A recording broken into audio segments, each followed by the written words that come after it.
আসসালামু আলাইকুম বন্ধুরা, কেমন আছেন সবাই? আশা করছি সবাই ভালো আছেন।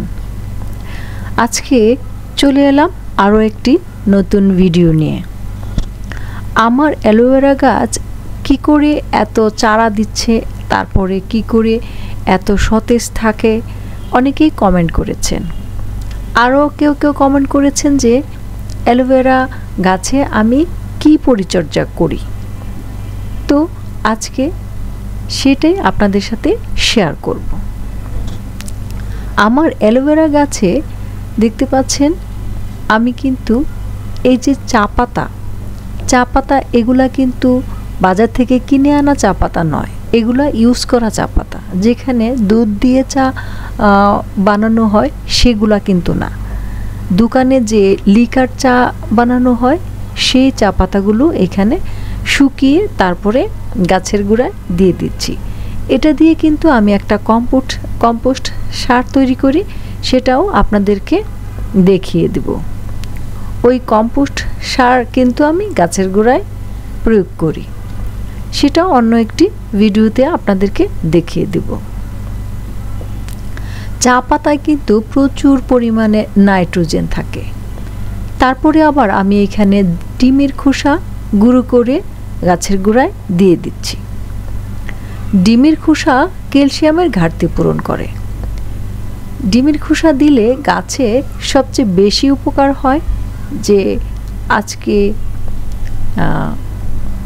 আমি আবার যেহেতু শীতকাল চলে এসেছে, আপনারা সহজে পেয়ে যাবেন কমলার খোসা।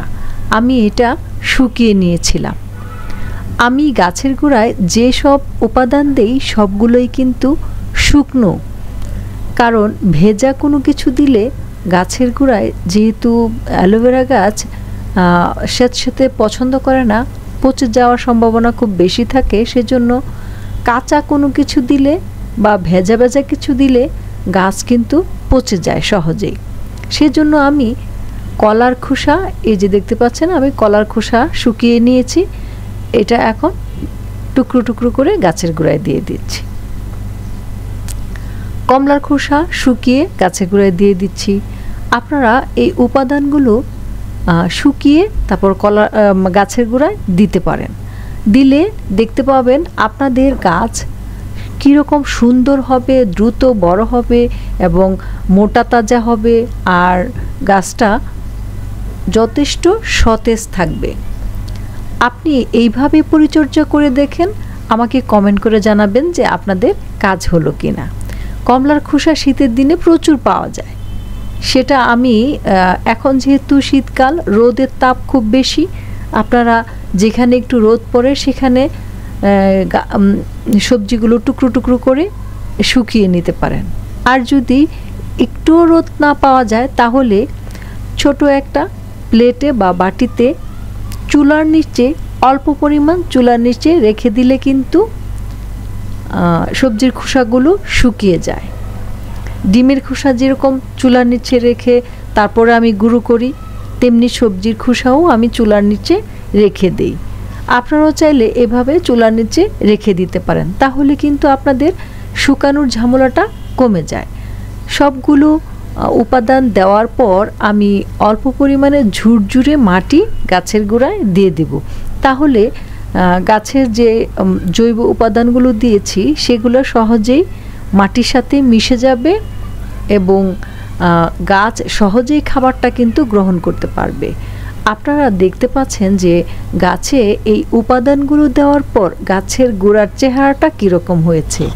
আর আমার গাছে অ্যালোভেরা গাছ কিন্তু তেমন নড়াচড়া করে না, কারণ আমি গাছ রোপণ করার সময় গাছের গোড়ার দিকটা চেপে চেপে একদম শক্ত করে লাগাই। অ্যালোভেরা গাছ বেশিরভাগ টবে অ্যালোভেরা গাছ কিন্তু আপনারা হয়তো বা দেখে থাকবেন হেলে দুলে পড়ে যায়, সেজন্য আমি আমার অ্যালোভেরা গাছ আমি গোড়ার দিকটা একটু শক্ত করে লাগাই। এর জন্য আমার অ্যালোভেরা গাছ কিন্তু কখনোই হেলে দুলে পড়ে যায় না। তারপর আমি যেসব খাবার দেই, এই সব খাবার যদি আপনারা দিতে পারেন এবং খুব হাতের কাছেই পাওয়া যায় এই সব উপাদানগুলো, তাহলে সহজেই দেখতে পাবেন কত কত চারা বের হয়। অনেকেই বলেছেন যে আমার কমেন্ট করেছেন আমাকে যে আমার চারা আমার অ্যালোভেরা গাছে চারা দিচ্ছে না, গাছটা লাল হয়ে যাচ্ছে। তো তাদেরকে আমি বলবো যে আপনাদের অ্যালোভেরা গাছের গোড়ায় যদি এই খাবারগুলো দিতে পারেন, এগুলা কিন্তু প্রতিদিন দিতে হয় না, 15 দিনে একদিন দিলে অথবা মাসে একবার দিলেও যথেষ্ট। আপনারা এই শীতের মধ্যে কিন্তু গাছ লাল হয়ে যাওয়ার সম্ভাবনা খুব বেশি থাকে। গাছের গোড়ায় যদি খাবার না থাকে এবং পানির পরিমাণ যদি কম দেওয়া হয়, তাহলেই কিন্তু গাছটা লাল হয়ে যায়। আর গাছ যখন লাল হয়ে যায় তখন কিন্তু গাছ এবং চারা কোনোটাই বৃদ্ধি পায় না। আর ছোট ছোট চারা যদি লাল হয়ে যায় তাহলে গাছের চারাগুলো মরে যায় এবং দ্রুত বৃদ্ধি পায় না। সেজন্য গাছে আমি যেই সব খাবারগুলো দেই, আপনারা সহজেই হাতের কাছে একটু চেষ্টা করলেই এই খাবারগুলো আপনারা সংগ্রহ করতে পারেন। আপনারা এই খাবারগুলো গাছের গোড়ায় দিয়ে দিবেন, তাহলে আপনাদের গাছ এতটা সতেজ এবং এতটা মোটা তাজা হবে, গাছে প্রচুর পরিমাণে চারা দিবে এবং গাছ কখনোই লাল হয়ে যাবে না। আপনাদের গাছ যদি এই মুহূর্তে কারো গাছ লাল হয়ে গিয়ে থাকে, তাহলে তাদেরকে বলবো গাছের গোড়ার দিকটা আপনি আলগা করে মাটি, আমি যেভাবে মাটিগুলো আলগা করে নেই এভাবে আপনারা মাটিটা প্রথমে আলগা করে দিবেন। তারপর ডিমের খোসা গুঁড়ো করে দিবেন। তারপর হাতের কাছে যদি চা পাতি থাকে, চা পাতি চুলার নিচে রেখে দিলে এটা কিন্তু শুকিয়ে যাবে। এই চা পাতিটা গাছের গোড়ায় দিয়ে দিবেন। তারপর যদি হাতের কাছে কমলার খোসা থাকে চুলার নিচে রেখে দিলে সেটাও শুকিয়ে যাবে। তারপর এখন কিন্তু কলার খোসা যদি আপনাদের হাতের কাছে থাকে সেটাও চুলার নিচে রেখে দিলে শুকিয়ে যাবে। কলার খোসা, আলুর খোসা, তারপরে বাঁধাকপি, ফুলকপি এগুলার পাতা যদি আপনাদের কাছে থাকে আপনারা কিন্তু টুকরো টুকরো করে চুলার নিচেও দিতে পারেন। আর এখন যেহেতু শীতকাল, যেহেতু বৃষ্টি টিষ্টি হয় না, সেজন্য আপনারা এই সবজির খোসা আপনারা রৌদ্রেও দিয়ে রাখতে পারেন। হালকা শুকিয়ে গেলেও দেওয়া যায়, একদম মচমচে করার কোনো দরকার নেই। একটু মচমচা হওয়ার আগেই আপনারা গাছের গোড়ায় দিতে পারেন। আর যদি চা পাতা থাকে তাহলে চা পাতা দিলে কিন্তু গাছ প্রচুর বৃদ্ধি পায়, কারণ চা পাতার মধ্যে থাকে প্রচুর নাইট্রোজেন, গাছ বৃদ্ধি হতে খুব সহায়তা করে। আর ডিমের খোসা দিলে মাটিটা শক্ত হয় না, মাটি যদি শক্ত না হয় গাছ সহজেই খাবারটা নিতে পারে এবং শিকড়টা সহজেই বের হইতে পারে। শিকড় যদি গাছ বের হইতে সমস্যা না হয় তাহলে খাবারটা সহজেই নিতে পারে। আর আজকে এখন যেহেতু শীতকালে গাছটা কিন্তু সরাসরি রোদে রাখবেন না। আর আপনাদের গাছ যদি টবটা যদি আমার মতো এরকম